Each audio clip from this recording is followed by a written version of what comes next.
Aduh, mana pula Grab aku ni lah. Lambat betul.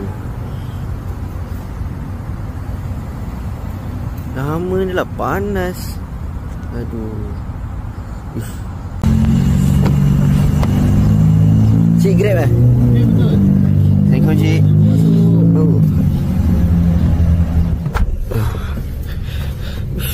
Besar sentin ni. 6 seater. Kaki pun luas.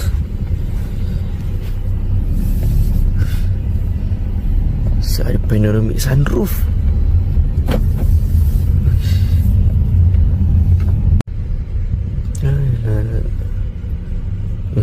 Healing lah naik 19. Saya ada sunroof ni lah. Besar selesa.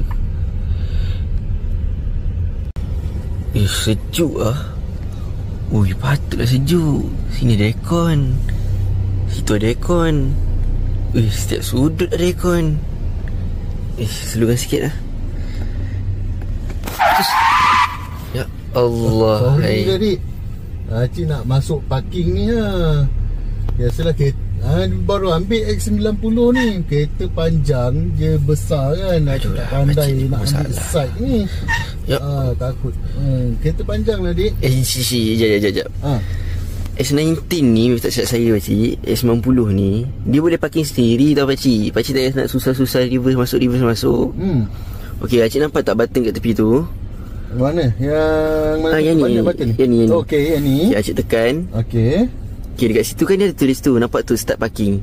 Okay, pakcik tekan start parking tu. Okey, so pakcik tekan je lah yang ni. Tekan je. Okey. Okay, pakcik lepas steering. Okey. Lepas brake. Lepas brake. Abang ni. Sabar pakcik. Inilah. Kereta saya dah rosak ni.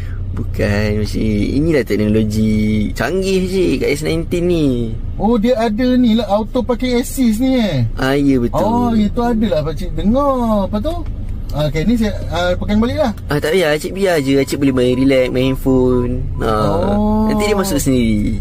Tak apa ke, tak berlanggar ke kereta belakang ni? Ni safety cik, teknologi sekarang. So mudah. Saya tunggu je lah.